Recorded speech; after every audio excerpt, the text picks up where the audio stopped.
ಹೇಳಿದ್ರಿ, ಸಂಘಟನೆ ಜೊತೆಗೆ ನನಗೆ ಯಡಿಯೂರಪ್ಪನವರ ಕಾರ್ಯವೈಖರಿ ಸಾಕಷ್ಟು ಸ್ಫೂರ್ತಿ ನೀಡ್ತು ಅನ್ನುವಂಥದ್ದು. ಸೊ ಹೀಗಾಗಿ ನಿಮ್ಮ ರಾಜಕೀಯ ಜೀವನದಲ್ಲಿ, ನಿಮ್ಮ ರಾಜಕಾರಣದ ಬೆಳವಣಿಗೆಗಳಲ್ಲಿ ಯಡಿಯೂರಪ್ಪನವರ ಪಾತ್ರ ಎಷ್ಟಿದೆ ಅನ್ನುವಂಥದ್ದು?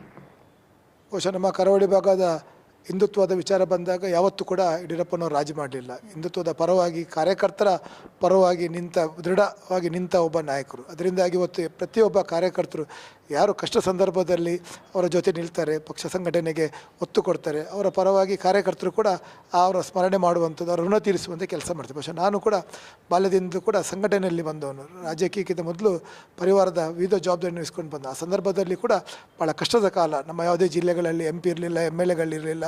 ನಾವೇ ಕಾರ್ಯಕರ್ತರೇ ಸಂಘಟನಾಯುತವಾಗಿ ಕೆಲಸ ಕಾರ್ಯ. ಆ ಸಂದರ್ಭದಲ್ಲಿ ಭಾಳಷ್ಟು ಸಮಸ್ಯೆಗಳು, ತೊಂದರೆಗಳಾದ ಸಂದರ್ಭದಲ್ಲಿ ಕೂಡ ಅಧಿಕಾರ ಇಲ್ಲದಿದ್ದರೂ ಕೂಡ ನಮ್ಮ ಜೊತೆಗೆ ನಿಂತು ನಮಗೆ ಧೈರ್ಯ ತುಂಬುವಂಥ ಕೆಲಸ ಮಾಡಿದರು. ಬಹುಶಃ ಇವತ್ತು ನಮಗೆ ಈ ಮಟ್ಟ ಬೆಳವಣಿಗೆಗೆ ಅವರದೇ ಒಂದು ಮಾರ್ಗದರ್ಶನದಿಂದ ಅದು ಸಾಧ್ಯವಾಯಿತು ಅಂತ ನಾನು ಹೇಳಲಿಕ್ಕೆ ಬಯಸ್ತೇನೆ.